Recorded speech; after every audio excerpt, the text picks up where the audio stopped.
Et aujourd'hui, j'aimerais regarder avec vous un bloc de 3 chapitres. Habituellement, lorsque nous lisons la Bible, nous sélectionnons des petites péricopes. Et c'est un petit peu plus difficile d'avoir un aperçu plus global. Mais cet après-midi, je voudrais regarder avec vous 3 chapitres, 1 Samuel 24, 25 et 26. Je ne lirai pas tout, mais je vais lire certaines sections et je vais vous présenter des résumés pour mieux comprendre le contenu de l'ensemble du texte que nous regardons cet après-midi. Alors, comme vous voyez à l'écran, nous allons regarder quelques épisodes dans la vie de David en rapport avec la maîtrise de soi. Alors, vous allez voir à l'écran, j'ai mis à quelques reprises MS. Alors, n'essayez pas de deviner ce que c'est. C'est pas maître seigneur, c'est plutôt maîtrise de soi. Ça fait un petit peu moins long dans les notes. Et en tout cas, à l'écran, ça nous permet de raccourcir les titres. Mais auparavant, j'aimerais prier le Seigneur.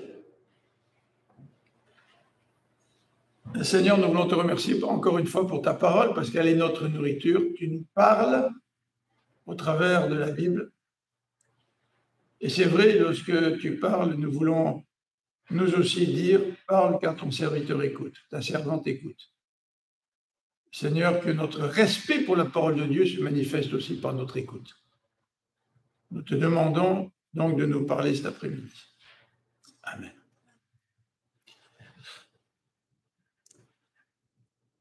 Vous avez certainement vécu des situations qui étaient extrêmement difficiles et parfois certains auteurs ont utilisé l'expression la chaleur. Vous savez, quand il fait chaud dans la ville, la pression est là, les problèmes s'accumulent, la chaleur monte.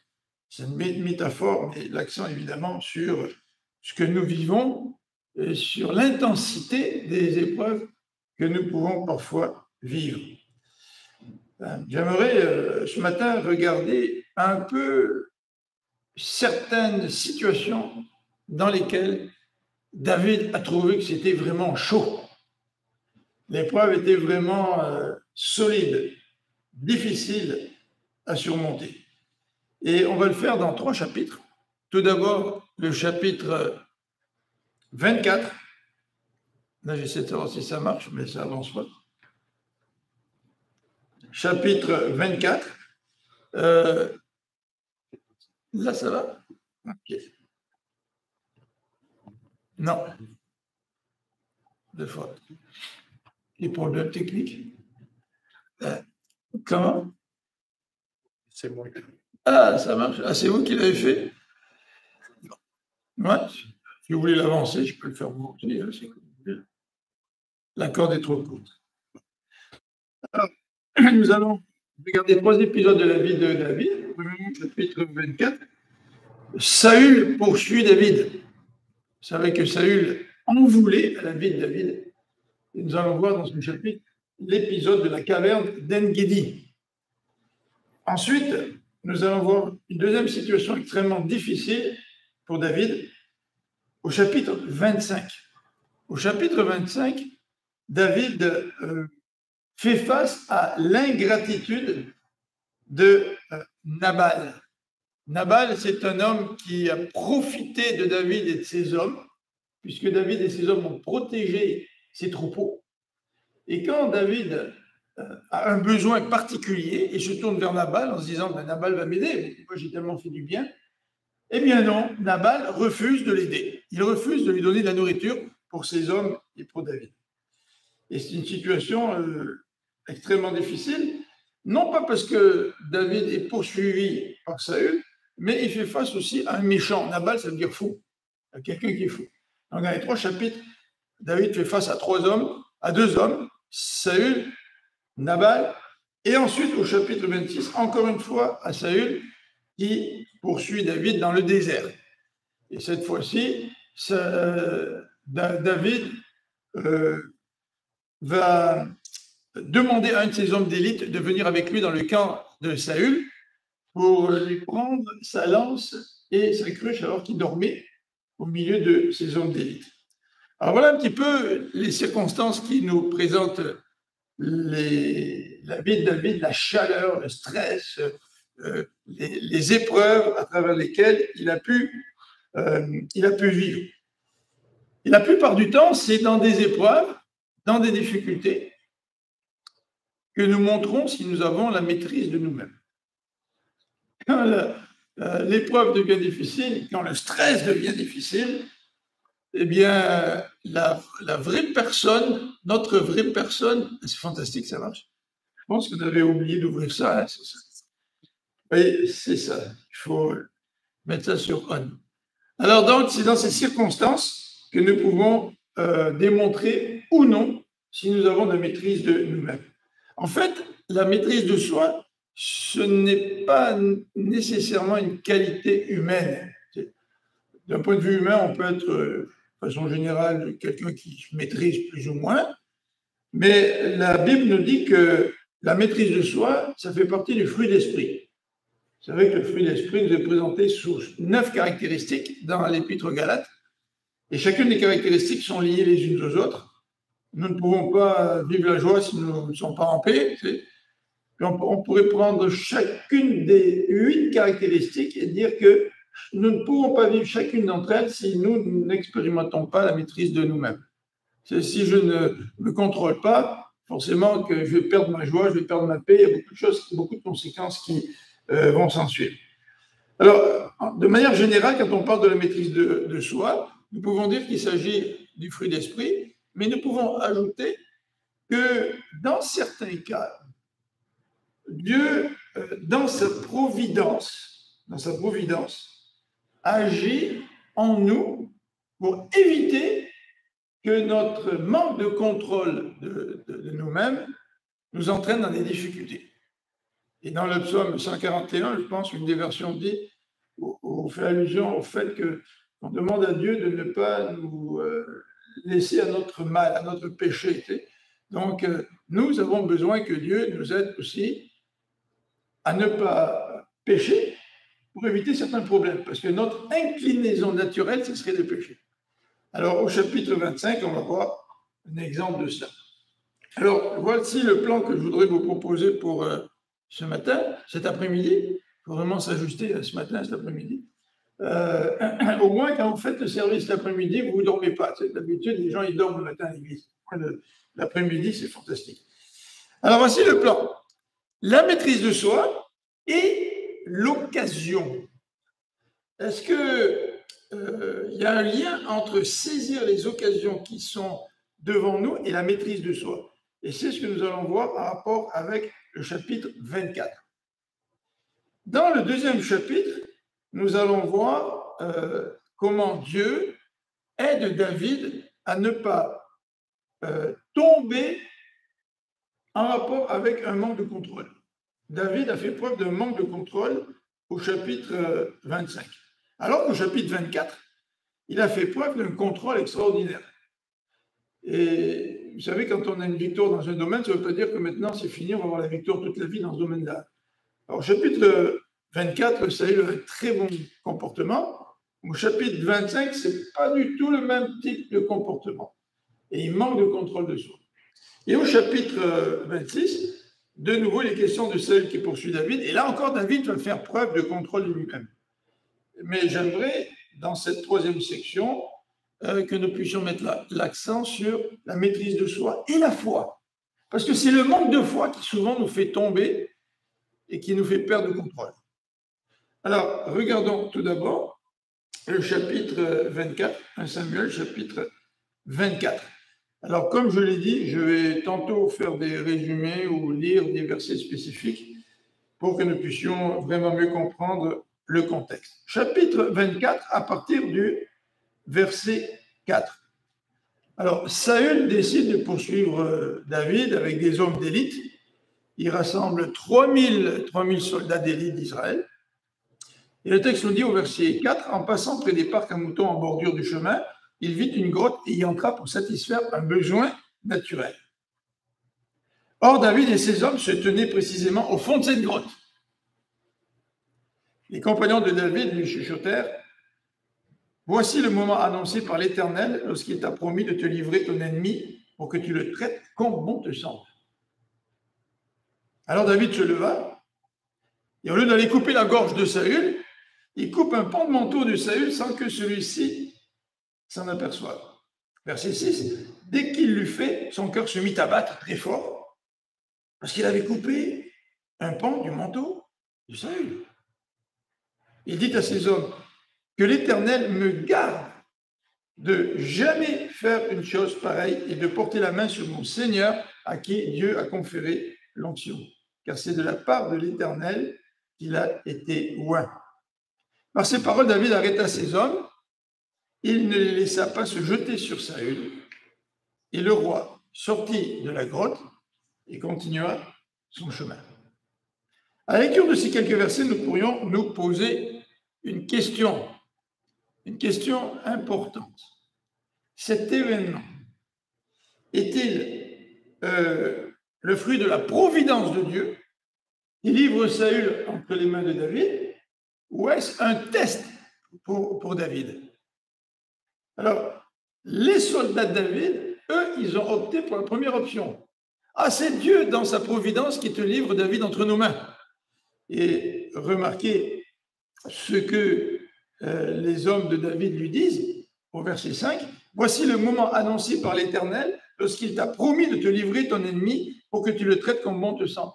Il n'y a aucun passage dans la Bible qui nous rapporte une promesse que Dieu aurait faite à David de le livrer entre ses mains pour que David puisse le mettre à mort et qu'il puisse en être délivré. Alors, c'est probablement une interprétation de ces soldats de David qui savaient certainement que David avait été oint pour être le prochain roi. C'est leur perception. Aujourd'hui, nous agissons souvent en fonction des perceptions.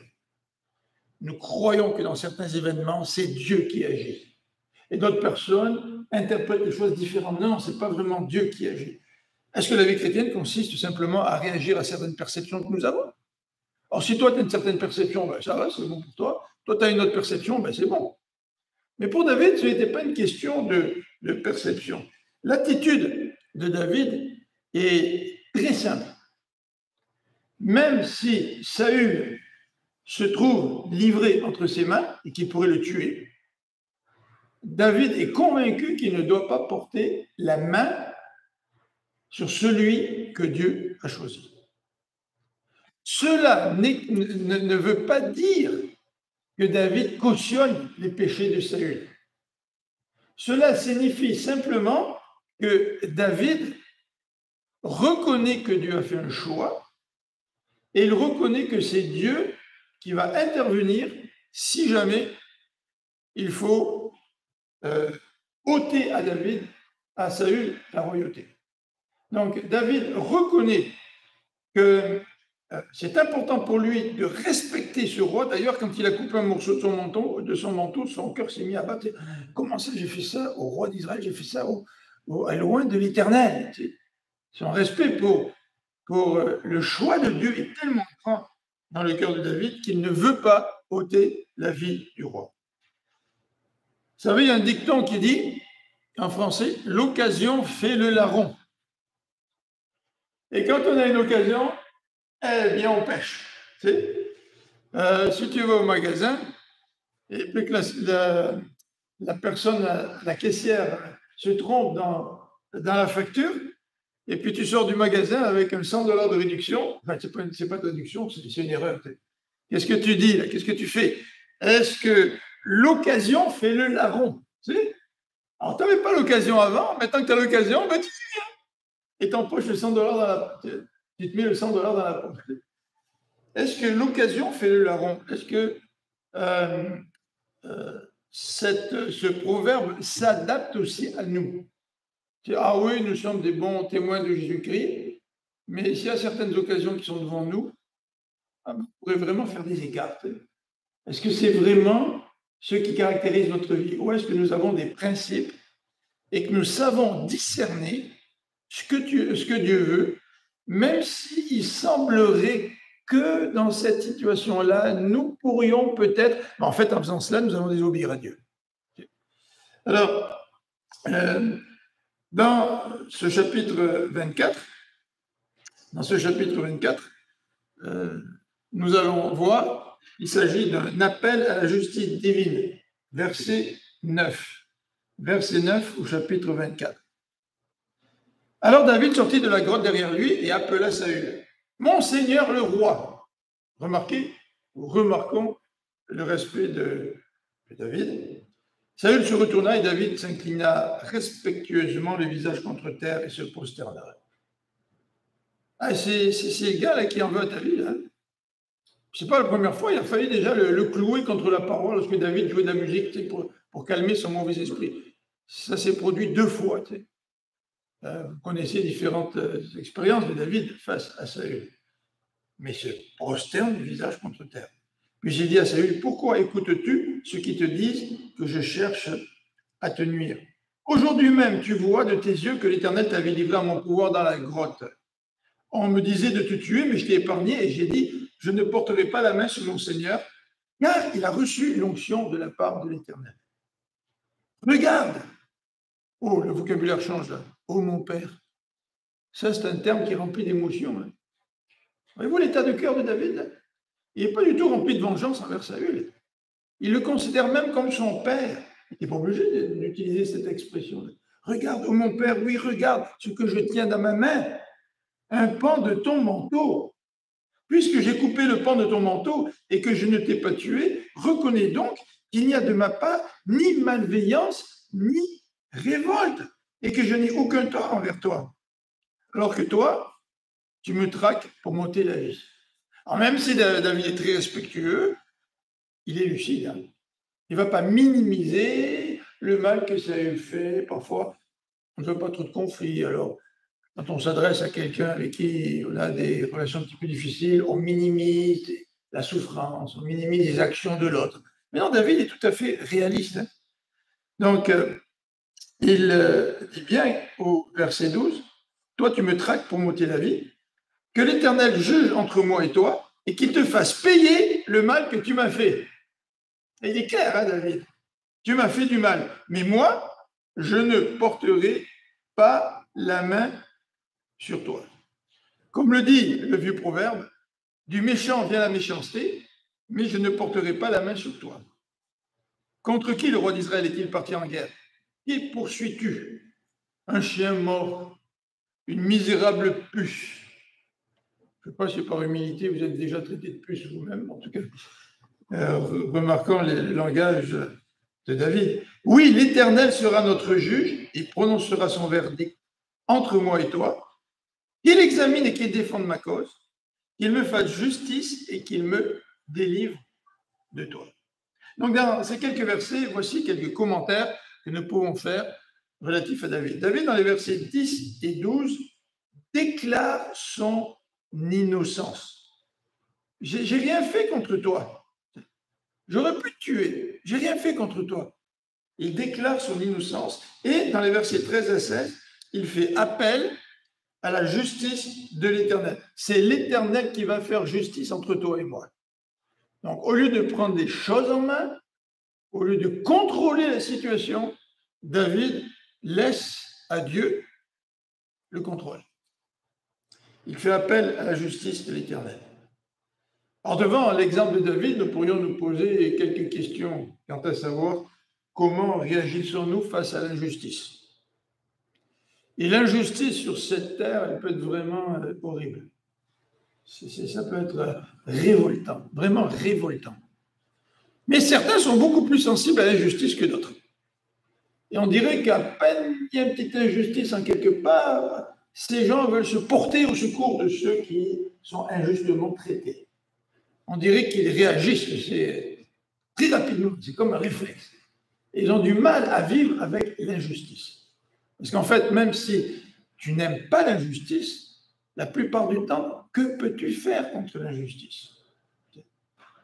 Et de voir notre incapacité à trouver des solutions ne veut pas dire qu'on approuve l'injustice. Absolument pas. Mais ici, David, face à l'injustice dans sa situation, il se confie en l'Éternel. Alors, si vous êtes trop sensible face à l'injustice, Peut-être que ce n'est pas la bonne expression. Si vous êtes très sensible face à l'injustice, confiez-vous à l'Éternel et faites-lui confiance. Remarquons dans ce chapitre aussi l'attitude de Saül. À partir du verset 17, Saül va parler à David. « Est-ce bien toi qui me parles, mon fils David ?» Il se met à pleurer. Saül est touché.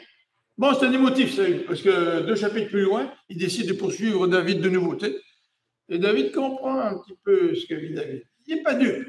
Même s'il pleure, David n'est pas dupe. Mais Saül, dans ces quelques versets, reconnaît que David est plus juste que lui. Verset 18.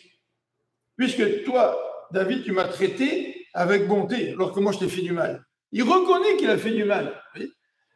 Tu viens de montrer aujourd'hui que tu agis avec bonté envers moi, puisque l'Éternel m'avait livré en ton pouvoir et que tu ne m'as pas tué. Vous voyez, Saül, c'est intéressant dans sa prise de conscience. Hein.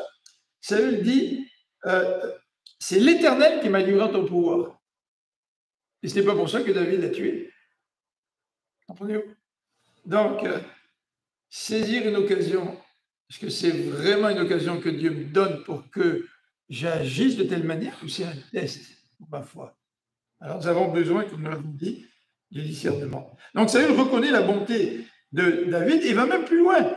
Il dit au verset 21, « Maintenant, tu vois, moi, Saül, je sais que tu seras certainement un roi un jour et que le royaume d'Israël sera stable sous ton autorité. » Ah, ça, c'est tout un aveu de la part de Saül. Et Saül qui avait des craintes. Hein.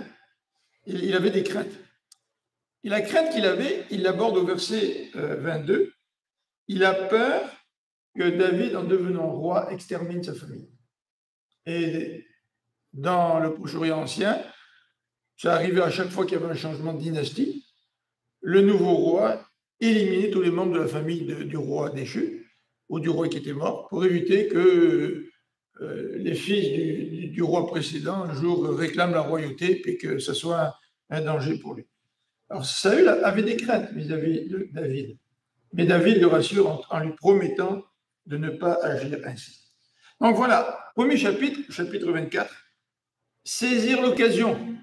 L'occasion fait le larron. Non, pas pour David. Deuxième chapitre, c'est un chapitre aussi très intéressant, qui nous présente l'épisode avec Nabal. Nabal, ça veut dire fou. C'est un gars qui n'a pas de sagesse. Il était très riche. Et Nabal a profité de David et de ses hommes qui ont donc surveillé ses troupeaux, qui ont fait en sorte que personne ne vole Nabal, que certainement ses biens soient protégés. Mais voilà que David, à un moment donné, fait face à un grand besoin. Il a besoin de nourriture pour lui et ses hommes. Et nous allons voir que dans le défi devant lequel David se trouve, Dieu va intervenir pour éviter que David perde le contrôle et perde la maîtrise de soi. Alors, quand Dieu agit ainsi, il nous sort bien des problèmes. Ce n'est pas toujours le cas. David, quand il a voulu faire le recensement, Dieu l'a laissé aller. Probablement pour montrer à David que son cœur n'était pas tout à fait droit. Mais dans d'autres cas, Dieu agit de telle sorte pour nous empêcher de tomber dans le péché et de nous faire mal. Mais dans les deux cas, c'est la grâce de Dieu qui agit. Dans un cas, la grâce de Dieu démontre à David qu'il a péché. Et dans l'autre cas, Dieu, dans sa miséricorde, empêche David de commettre des actes regrettables. Alors, dans sa providence, nous allons voir dans ce chapitre, je n'étais pas synchronisé avec le PowerPoint, mais nous allons voir que dans sa providence, Dieu va restreindre le mal que David pourrait faire. Et quand je pense à ma vie chrétienne, je me dis, Seigneur, qu'est-ce que je serais devenu si tu ne m'avais pas sauvé? Dans quel travers est-ce que je serais tombé? Parce que certainement, je suis sûr que je serais tombé dans plein de travers. Même en tant que chrétien, nous ne sommes pas parfaits, n'est-ce pas? Mais si Dieu n'avait pas touché notre cœur par sa grâce, qu'est-ce que ça aurait donné notre vie? Alors, dans sa providence, on va voir au chapitre 25 que Dieu va restreindre. Il va restreindre la colère de David. Sous l'effet de la colère, nous perdons le contrôle de nous-mêmes. nous perdons la maîtrise de nous-mêmes. C'est pareil au volant de notre véhicule. J'ai regardé une émission à la télévision il y a 2-3 jours, où un reportage, une femme est allée en compagnie d'un chauffeur de camion et elle a vu le comportement des automobilistes. Et la conclusion de ce reportage, c'était que les gens aujourd'hui conduisent plus mal qu'avant. Ils changent de voie sans mettre le clignotant, ils conduisent de manière agressive, ils sont en retard, ça va vite. Le volant, c'est un bon test pour savoir si nous pratiquons la maîtrise de nous-mêmes, ou si nous conduisons comme un fou, de manière avec manque de sagesse. Alors, dans sa providence, Dieu va restreindre la colère de David. David, il est extrêmement déçu. Et souvent, ce qui provoque la colère de notre vie, c'est la déception. Et quand nous sommes en colère et que nous ne contrôlons pas notre colère, ben cette colère nous amène à une perte de contrôle de soi. Alors la déception, qu'est-ce qui dans notre vie nous déçoit et fait que nous sommes en colère? En tant que chrétien, souvent nous avons des colères, mais des colères cachées, parce que nous sommes des bons chrétiens. Il ne faut pas montrer qu'on est en colère. En fait, on est véritablement en colère. Et dans certaines circonstances, cette colère, nous ne pouvons pas la contrôler, puis elle ressort. Lorsque j'étais à l'école biblique, je n'ai pas vraiment compris ce qui m'était arrivé. À un moment donné, je crois que c'était un samedi matin, on faisait du ménage, du nettoyage à l'école biblique. Et un des étudiants s'est approché de moi. Il s'est mis en colère contre moi. J'étais tellement surpris, je ne savais pas quoi dire. Je dis, mais pourquoi il est en colère contre moi? Qu'est-ce qu'il a? Qu'est-ce qui suscite sa colère? Alors après, j'ai essayé de comprendre ce qu'il vivait, mais il y avait quelque chose qui était refoulé en lui, qu'il n'avait jamais bien traité. Et moi, j'étais un petit peu pour lui le symbole d'un étudiant évangélique. Puis lui avait beaucoup de difficultés avec le monde, le milieu évangélique. Beaucoup d'agressivité avec le milieu évangélique. Je ne vous raconte pas pourquoi, c'est trop long. En tout cas, j'ai trouvé que c'est sur moi que cette colère-là est tombée. Mais ici, dans ce cas-là, David est extrêmement déçu parce qu'il a protégé les biens de Nabal et il s'attendait, pour lui, ça allait de soi. Ça allait de soi. Nabal, maintenant, j'ai des besoins, je suis sûr qu'il va me donner à manger. C'est certain après tout ce que j'ai fait pour lui. Et quand il est déçu, oh là, la colère de David monte. Et elle monte comme un ouragan qui s'en vient, une tempête qui éclate soudainement. David, au verset 13, nous dit le chapitre 25, David parle à ses soldats.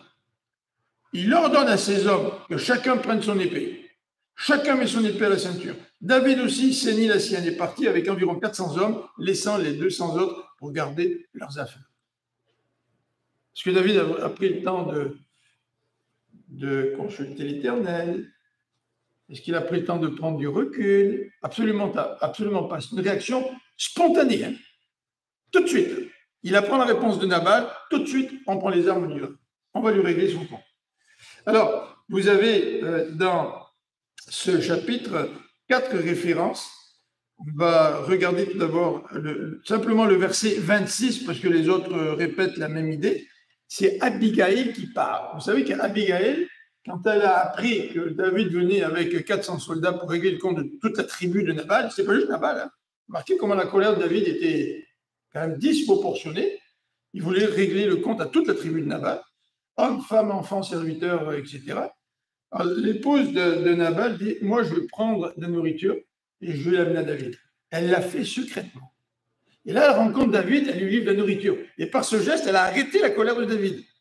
Et regardez ce qu'elle dit au verset 26. Maintenant, mon Seigneur, aussi vrai, c'est Abigail qui parle à David, aussi vrai que l'Éternel est vivant et que tu l'es toi-même, c'est l'Éternel qui t'a empêché de t'engager dans la voie du meurtre et de te venger toi-même, que les ennemis de mon Seigneur et ceux qui lui veulent du mal deviennent comme Nabal. C'est intéressant parce que David n'a pas encore dit le texte ne dit pas que David a renoncé à sa colère meurtrière. Tu sais. Mais cette femme, elle prépare le terrain. Hein. Elle dit, je sais que tu as décidé, David, de ne pas concrétiser ta frustration, ta colère. Mais elle dit en tout cas, très clairement que c'est l'Éternel qui t'a empêché. C'est elle qui est utilisée par l'Éternel, c'est elle l'outil, elle et son serviteur, parce que c'est d'abord un serviteur qui est allé voir Abigail pour dire écoute, une chose qui s'en vient avec David. Puis Nabal, il a réagi de manière complètement irréfléchie. Donc, l'Éternel utilise le serviteur et Abigail, mais tout de suite, Abigail, dans son humilité, dit que c'est l'Éternel qui l'a empêché de s'engager dans cette voie-là. Remarquons donc l'humilité de cette femme.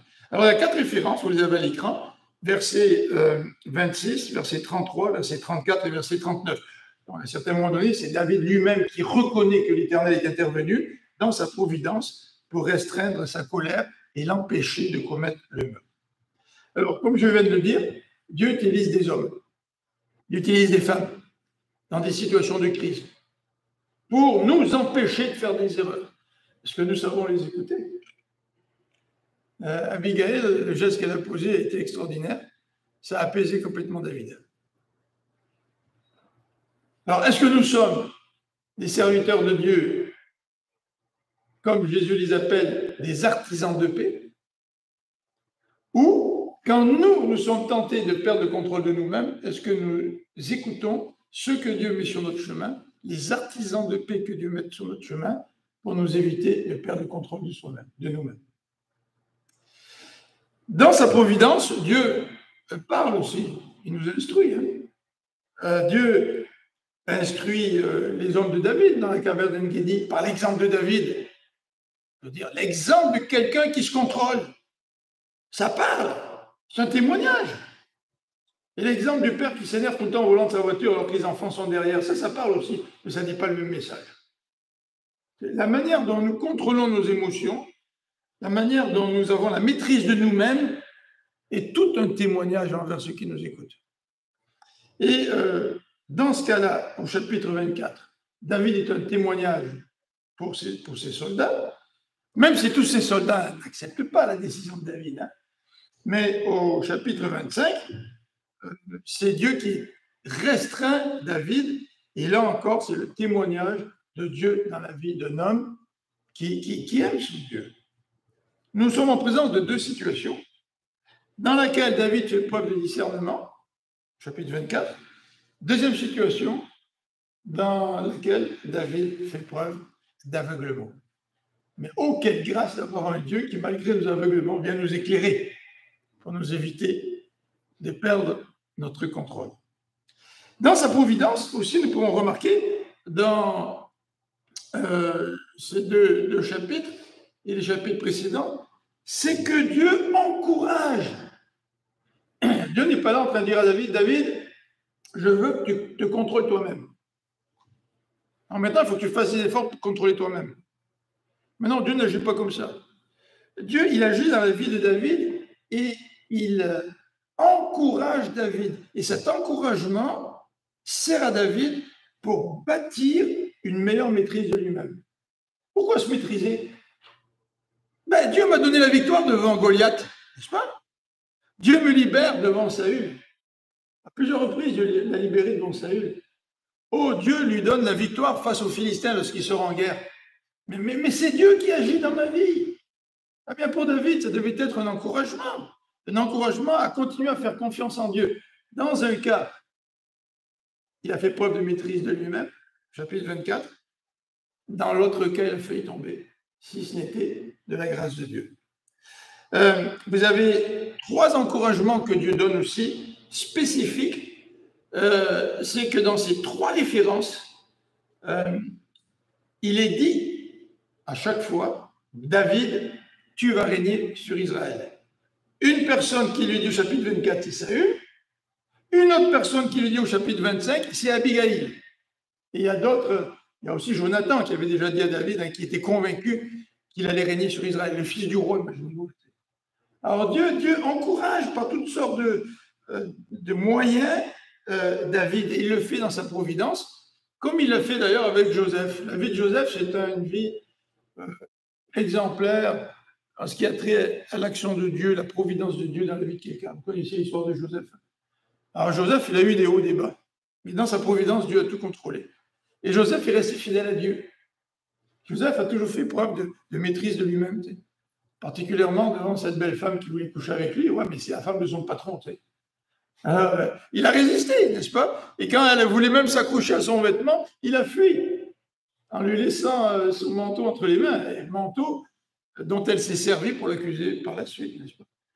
Donc, Dieu, dans sa providence, nous protège. Prions Dieu pour que Dieu nous protège, pour que Dieu nous protège de nous-mêmes, pour que nous puissions faire preuve de maîtrise de nous-mêmes.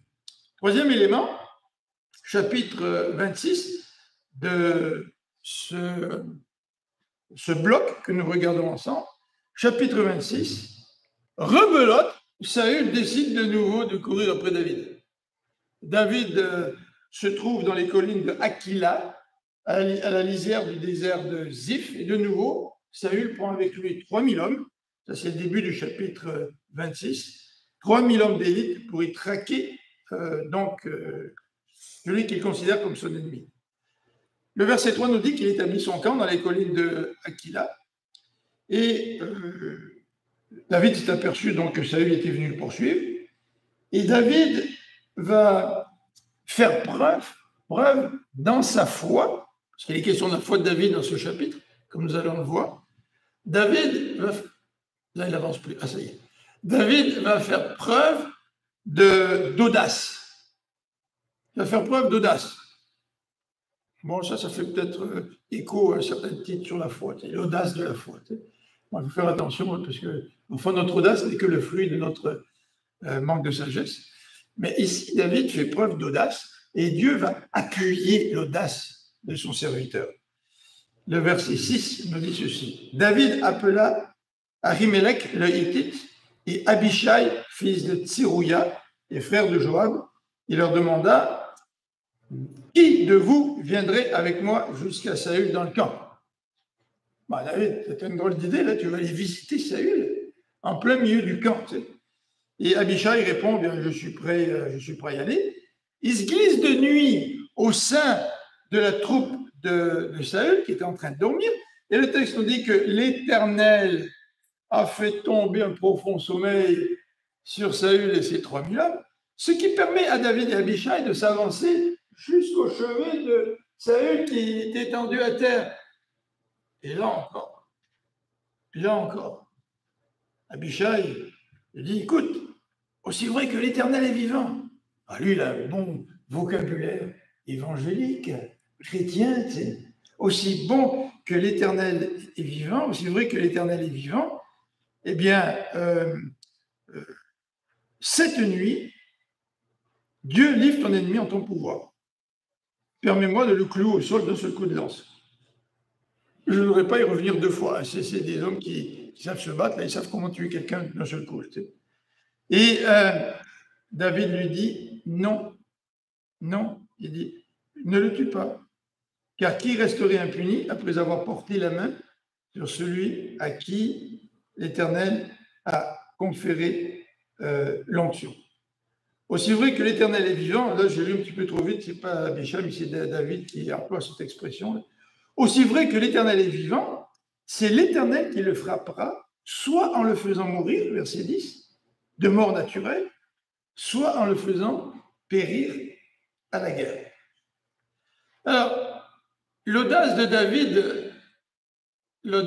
David est jumelée avec le respect qu'il a pour loin de l'Éternel. Nous en avons parlé pour le chapitre 24. Ce même respect revient au chapitre 26. David, au verset 10, prononce des paroles vraiment intéressantes. C'est l'Éternel qui le frappera, c'est Dieu qui va agir. C'est la conviction de David. Alors remarquons que non seulement il est convaincu que c'est Dieu qui va agir, mais que David ne sait pas comment Dieu va agir. Souvent, c'est l'insécurité, le manque de connaissance des événements à venir qui font que nous perdons le contrôle. Mais ici, ce qui suffit pour David, c'est de savoir que Dieu va agir. Comment? J'en sais rien. Peut-être que Dieu va le faire mourir de mort naturelle. Bon. S'il vit 100 ans, là, ça va être long. Hein. En tout cas, je ne sais pas, mais c'est Dieu qui va agir. Ou soit, Dieu va le faire périr à la guerre, et c'est la deuxième option là, qui va se réaliser dans les chapitres suivants. David fait preuve de foi. On va le souligner un peu plus en détail tout à l'heure. Et c'est à cause de sa foi dans l'intervention de Dieu que David ne veut pas prendre le rôle de Dieu. David ne veut pas contrôler sa vie au point où il va prendre entre ses mains ce qui revient à Dieu. Alors, mais malgré sa foi, n'oublions que David est dans la détresse. Vous savez, David est dans la détresse. C'est facile de parler de la foi des gens, mais c'est autre chose que de se rappeler dans quel contexte cette foi se manifeste. Dans la détresse. On en a parlé. Saül poursuit incessamment David. C'est ce que David va souligner au verset 18. Pourquoi mon Seigneur, quand il parle à Saül, poursuit-il ainsi son serviteur? Vous savez, quand Saül s'est réveillé le matin, David s'est mis sur une colline un petit peu à l'écart. Il a interpellé le garde du corps de David, en tout cas un de ses hommes d'élite, en lui disant: qu'est-ce que ça fait là? Cette nuit, tu n'as pas protégé ton maître? Où est sa lance? Où est sa cruche? David les avait pris, toutes les deux. Et à ce moment-là, il y a un dialogue qui s'établit entre David et Saül. Et David lui dit: pourquoi tu me poursuis? Mais être poursuivi par quelqu'un qui veut t'ôter la vie, c'est quand même une source de stress. Pas à peu près, n'est-ce pas? Et c'est une poursuite incessante avec des hommes d'élite. Vous savez qu'à une certaine occasion, les 3000 soldats de Saül marchaient sur un versant de la colline, et de l'autre côté, David et ses hommes marchaient. Et inexorablement, ils allaient se rencontrer. Qu'est-ce qu'a fait le Seigneur? Il a permis que les Philistins attaquent Saül et que Saül cesse de poursuivre David pour aller s'occuper des Philistins. Et encore une fois, Dieu encourage, Dieu intervient dans la vie de Saül. Le deuxième élément qui décrit la détresse de Saül n'est pas simplement la persécution la détresse de David, ce n'est pas simplement la persécution dont il fait l'objet, mais au verset 19 et 20, il est question du détachement de l'héritage. Lisons 19. Maintenant que mon Seigneur donne écouter les paroles de son serviteur, si c'est l'Éternel qui t'incite à agir ainsi contre moi, qu'il se laisse apaiser par mon offrande. Mais si ce sont des hommes qui t'excitent, qu'ils soient maudits devant l'Éternel, puisqu'ils m'ont banni pour m'empêcher de rester dans le pays accordé par l'Éternel comme possession à son peuple. Au fond, c'est comme si ces gens qui m'avaient banni, dit David, au fond, c'est comme s'ils disaient: va adorer des dieux étrangers. Ah, mais là, est-ce qu'on comprend le désir de David? Est-ce qu'on comprend l'attachement de David au pays promis par Dieu? C'est dans ce pays promis par Dieu que Dieu se révèle. Et si vous me bannissez de ce pays, c'est comme si vous me disiez: je te bannis du peuple de Dieu, maintenant va-t'en adorer avec les autres dieux. C'est pour quelqu'un qui a écrit dans les psaumes son désir profond de vivre dans la présence de l'Éternel. Vous vous rappelez ces psaumes? Où il veut contempler la beauté de l'Éternel. David a tellement soif d'être en présence de l'Éternel. Puis là, on lui dirait: va-t'en. C'est toute une épreuve pour lui. C'est tout un désespoir. Nous pouvons penser aussi à la détresse du Christ à Gethsémani. Oui, le Christ a fait confiance à son Père. Hein. Son Père allait ressusciter d'entre les morts. Christ le savait. Mais au travers de la foi du Christ, il y a aussi une douleur, il y a aussi une souffrance, il y a aussi une détresse qui s'exprime notamment dans le jardin de Gethsémani. Mais remarquez la maîtrise de soi de Jésus. Cloué à la croix. Vous vous rappelez ce qu'il a dit? Père, pardonne-moi. Cloué à la croix, il voit Jean puis sa mère. Mais comment ça se fait que Jésus pense à ces deux-là en disant: femme, voilà ton fils, et en disant à Jean: voilà ta mère? Il voulait que quelqu'un prenne soin de sa mère. Là, à la croix, en train de souffrir, il pense aux autres. Nous, quand on souffre, sais pas comment vous êtes, vous, quand vous souffrez, mais vous pensez au Tylenol ou vous pensez à quelque chose d'autre. Mais est-ce qu'on pense vraiment aux autres? Quel exemple de maîtrise de soi que le Seigneur nous donne? Alors, cette maîtrise de soi, bien, elle est possible à cause de la foi. Et c'est cet espoir-là que nous retrouvons dans les versets 21 à 25. Alors, Saul s'écria, j'ai commis une faute, reviens mon fils David, je ne te ferai plus de mal, puisque cette nuit tu as épargné ma vie. J'ai agi comme un insensé et j'ai commis une grave erreur. Oh, David ne tombe pas dans le panneau. Revenir là auprès de Saül, non, il y a peut-être de bonnes intentions pour l'instant, mais on ne sait jamais comment ça va tourner avec lui. Tu sais. Alors David répond au verset 22, voici ta lance, ô roi, envoie l'un de tes jeunes gens pour venir la prendre, que chacun de nous soit traité selon sa justice et sa fidélité par l'Éternel, car il t'avait livré aujourd'hui à mon pouvoir, mais je n'ai pas voulu porter la main sur celui qui a reçu l'onction de sa part. Comme ta vie a été pour moi d'un grand prix aujourd'hui, ainsi ma vie sera d'un grand prix pour l'Éternel, et il me délivrera de toutes mes détresses. Alors Saül reprit, sois béni mon fils David, certainement tu accompliras beaucoup de choses et tu réussiras tout ce que tu entreprendras. David n'a pas confiance en Saül, mais David a confiance en Dieu. C'est ce que nous disent les versets 23 et 24. L'Éternel me délivrera de toute détresse.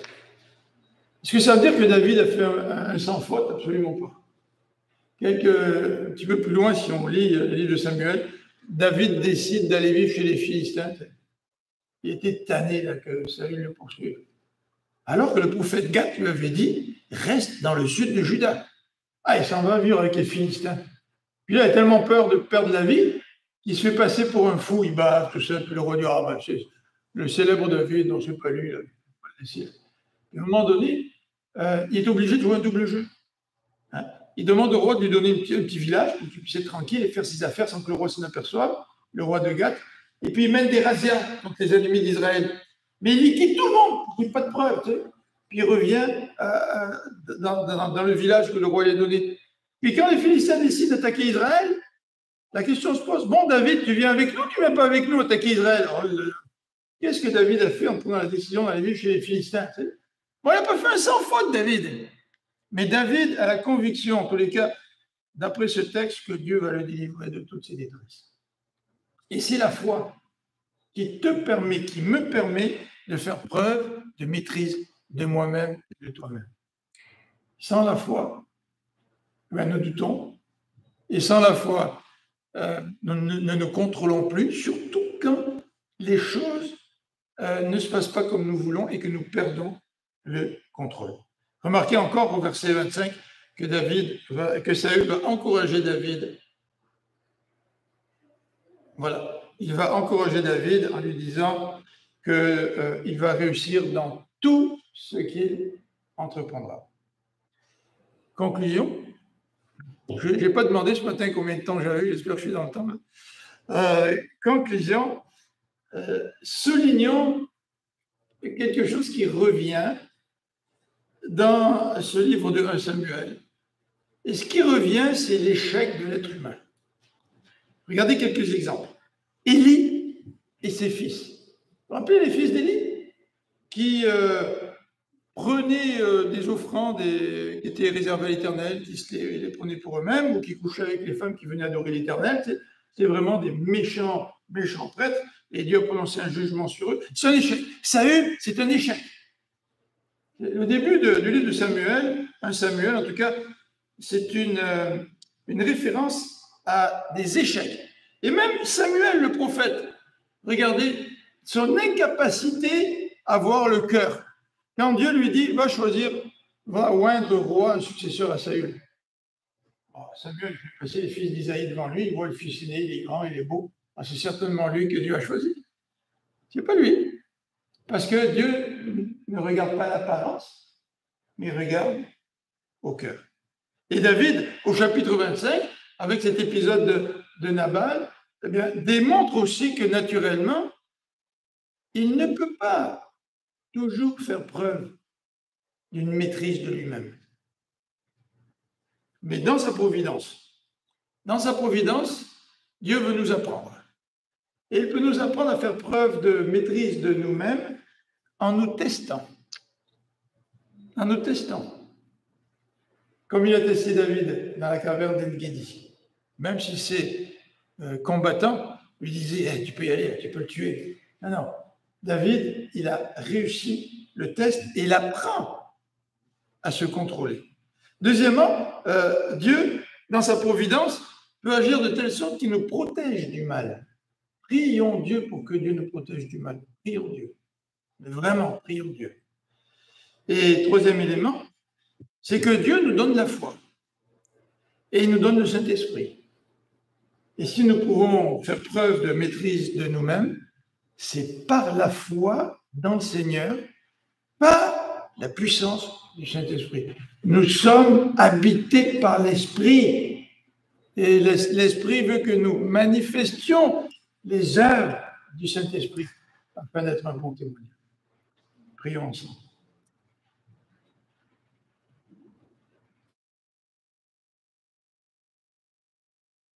Seigneur notre Dieu, tu connais la vie de chacun d'entre nous. Et tu sais quand nous perdons patience.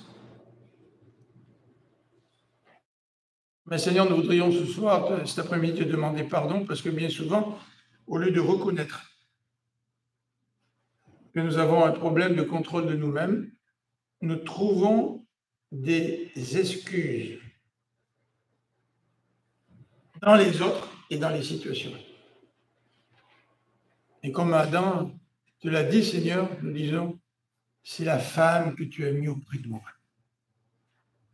Première excuse de l'être humain dans toute l'histoire. Et Seigneur, nous trouvons toutes sortes d'excuses. Je suis fatigué. J'ai des problèmes au travail. Les enfants sont insupportables. Et en cela, Seigneur, nous voulons justifier notre manque de maîtrise de nous-mêmes. Au lieu de te demander pardon, et au lieu de te demander de nous apprendre à refléter cette qualité qui appartient au fruit de l'esprit. Seigneur, tu sais dans nos vies, tu nous connais. Tu nous connais, Seigneur. Et tu sais dans quel domaine nous avons des difficultés à faire preuve de maîtrise de nous-mêmes. Seigneur, nous voulons être honnêtes devant toi cet après-midi. Pardon pour toutes ces occasions, Seigneur. Et aide-nous, nous t'en prions. Amen. Amen. Alors, en guise de petits mots de conclusion, si vous avez des problèmes à vous rappeler, des exemples, où vous avez perdu la maîtrise de vous-même, demandez à votre conjoint ou à vos enfants ou à vos amis.